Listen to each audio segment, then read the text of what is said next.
আগের দিনে আমরা শিখেছিলাম ভরতনাট্যম নৃত্যের প্রণাম, যেটা দিয়ে আমরা নাচ শুরু করব। তো আমরা এখন সেটা একবার রিভাইজ করে নেব। তোমরা দেখে নাও, যদি কেউ ভুলে গিয়ে থাকো তো সব নাচ শুরু করার আগে তো প্রণাম করে নিতেই হয়। তো আজকে ক্লাস শুরু করার আগে তোমরা পুরনো ক্লাসটা একবার রিভাইজ করে নাও। আজ থেকে আমরা ভরতনাট্যম ক্লাস শুরু করব।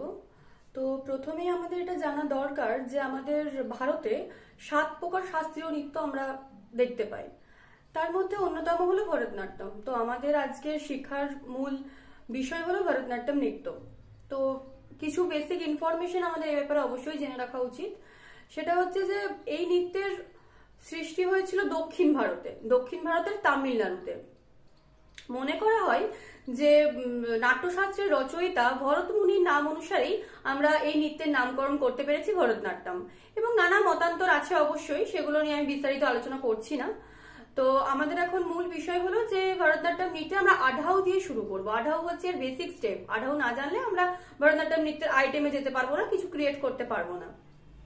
তো আমাদেরকে প্রথমে তাহলে আঢাউ শিখতে হবে।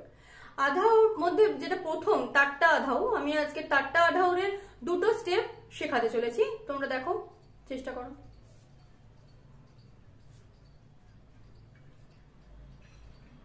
প্রথমে আমি হাতটা কোমরে রাখবো, দেখে নাও এই পজিশনে থাকবে হাতটা। এরপর স্ট্রেট দাঁড়ানোর পরে আমরা পাটা ভি করে হাফ বসবো।